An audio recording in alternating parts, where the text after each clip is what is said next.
सोचिए, एक देश जो अकाल से जूझ रहा था, वो कैसे अंतरिक्ष के आखिरी छोर तक पहुंच गया। यह भारत की एक बहुत ही महत्वाकांक्षी छलांग थी, और आज हम इसी कमाल के रणनीतिक सफर की कहानी को समझने वाले हैं। तो सवाल ये उठता है कि कोई भी बिल्कुल नया देश, मतलब एकदम स्क्रैच से खुद को बनाता कैसे है। 1947 में जब भारत आज़ाद हुआ तो ये सिर्फ एक सवाल नहीं था, ये हमारे सामने खड़ी सबसे बड़ी, सबसे मुश्किल चुनौती थी। तो इस पूरी कहानी को समझने के लिए हम इसे कुछ हिस्सों में देखेंगे। पहले बात करेंगे एक नए राष्ट्र के सपनों की, फिर आएगा योजनाओं का दौर, उसके बाद देखेंगे कि कैसे खाद्य संकट आया और उसका हल निकला, फिर अंतरिक्ष की वो जबरदस्त छलांग, और फिर आया बदलाव का एक नया दौर, और आखिर में हम देखेंगे कि कल की वो विरासत आज की हकीकत कैसे बनी। तो चलिए कहानी शुरू करते हैं साल 1947 से। देखिए, आज़ादी तो मिल गई थी, लेकिन हमें विरासत में क्या मिला था? औपनिवेशिक शासन के गहरे जख्म, खाने की भारी कमी और बंगाल के उस भयंकर अकाल की यादें जो अभी भी लोगों के जहन में ताज़ा थी। अब इतनी बड़ी चुनौतियों से निपटने के लिए एक आइडिया सामने आया, प्लान्ड इकोनॉमी, यानी कि नियोजित अर्थव्यवस्था। इसका मतलब सीधा सा था, अब से सरकार तय करेगी कि देश का पैसा कहाँ लगेगा, देश की अर्थव्यवस्था किस रास्ते पे चलेगी। और ये आइडिया, ये प्रेरणा हमें मिली थी सोवियत संघ के बहुत ही कामयाब 5 ईयर प्लान से। और बस यहीं से भारत में शुरू हो गया योजनाओं का एक नया दौर। एक के बाद एक आने वाली ये पंचवर्षीय योजनाएं, आप कह सकते हैं कि हमारे देश के भविष्य का ब्लूप्रिंट बन गईं। शुरू की 2 योजनाओं में ही सोच का फर्क साफ साफ नजर आता है। देखिए, जो पहली योजना थी 1951 से 56 तक, उसका पूरा फोकस था खेती-बाड़ी पर। भाखड़ा नंगल जैसे बड़े बड़े बांध बनाए गए, सिंचाई पर जोर दिया गया। लेकिन जैसे ही दूसरी योजना आई 1956 से 61 तक, पूरा गियर ही बदल गया। अब फोकस था तेजी से इंडस्ट्रीज लगाने पर, बड़े बड़े सरकारी कारखाने बनाने पर। और आपको पता है, खेती पर दिया गया ये ध्यान सच में काम कर गया। टारगेट रखा था हमने 2.1% की ग्रोथ का, लेकिन हम पहुंचे कहां?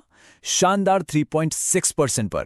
यह प्लान्ड इकोनॉमी वाले मॉडल के लिए एक जबरदस्त, मतलब एक बहुत बड़ी शुरुआती जीत थी।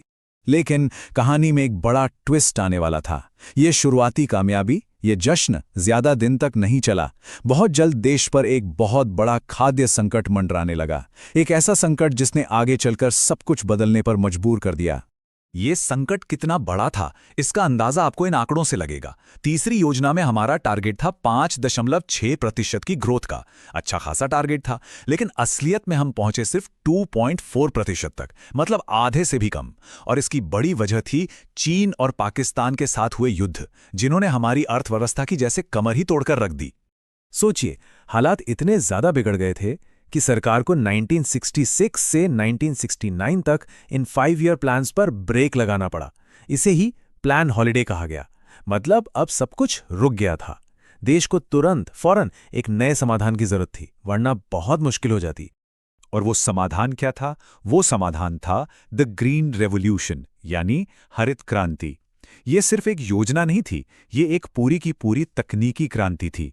हाई ईल्ड बीज, नए तरह के फर्टिलाइजर, सिंचाई के बेहतर तरीके, इन सब ने मिलकर खेती की पैदावार में जैसे विस्फोट कर दिया। और भारत में इस क्रांति को लाने का श्रेय जाता है महान MS स्वामीनाथन को। अब ये बहुत दिलचस्प है। देखिए, एक तरफ तो भारत जमीन पर अपने लोगों का पेट भरने की जंग लड़ रहा था, और ठीक उसी वक्त दूसरी तरफ हमारी नजरें आसमान में सितारों पर टिकी थीं। और यहीं से शुरू होती है भारत के वर्ल्ड क्लास स्पेस प्रोग्राम की एक ऐसी कहानी जिस पर यकीन करना मुश्किल हो जाता है। और क्या कमाल का सफर रहा है ये। जरा सोचिए, 1963 में थुम्बा से एक छोटे से साउंडिंग रॉकेट से शुरुआत हुई थी। फिर 2008 में हमारा चंद्रयान 1 चांद पर पानी के मॉलिक्यूल्स खोजता है। 2014 में तो कमाल ही हो गया, मंगलयान अपने पहले ही अटेम्प्ट में मंगल पर पहुंच गया। और 2023 में चंद्रयान 3 ने चांद के साउथ पोल पर उतरकर तो इतिहास ही बना दिया। मतलब ये जो तरक्की है ना, ये सच में हैरान कर देती है। लेकिन यहाँ एक सवाल जरूर उठता है, और बहुत से लोग ये पूछते भी हैं कि भाई, जिस देश में इतनी गरीबी हो, वहां रॉकेट लॉन्च करने पर इतना पैसा क्यों खर्च करना? इससे एक आम आदमी की जिंदगी में क्या फर्क पड़ता है? और ये एक बिल्कुल जायज सवाल है।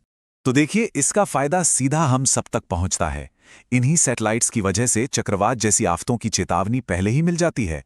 किसानों को अपनी फसल के बारे में अहम जानकारी मिलती है। गांवों में स्वामित्व स्कीम के तहत जमीन की मैपिंग हो रही है। हमारा अपना जीपीएस, नेविक इसी की देन है।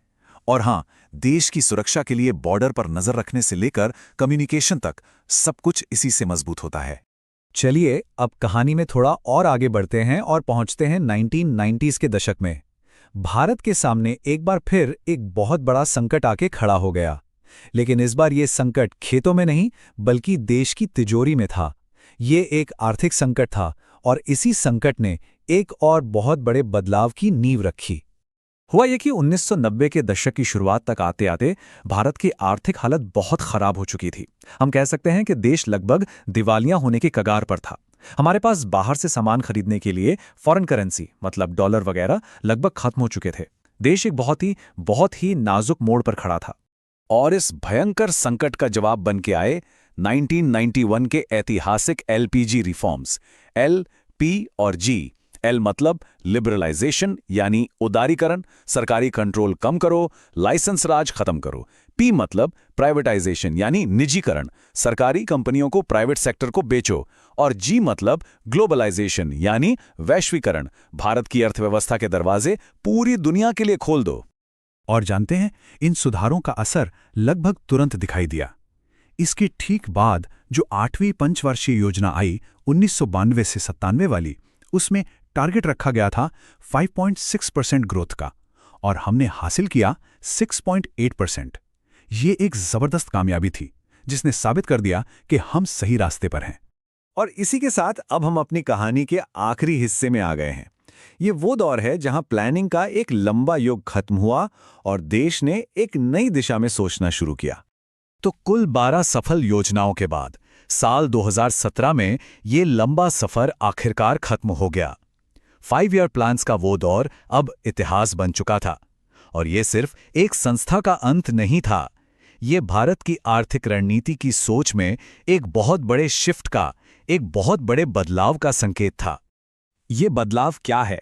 देखिए, पहले था प्लानिंग कमीशन यानी योजना आयोग, जिसका काम था दिल्ली में बैठकर पूरे देश के लिए प्लान बनाना और राज्यों को पैसा देना। अब उसकी जगह है नीति आयोग, जो एक थिंक टैंक है। इसका काम प्लान बनाना नहीं बल्कि सरकार को सलाह देना है। मतलब अब टॉप डाउन कंट्रोल नहीं बल्कि एक एडवाइजरी रोल है। तो अकाल से शुरू करके आत्मनिर्भर बनने तक और फिर वहां से अंतरिक्ष की बुलंदियों तक भारत का ये सफर वाकई कमाल का रहा है। इस पूरी यात्रा ने हमें आज एक बहुत ही अहम मोड़ पर लाकर खड़ा कर दिया है।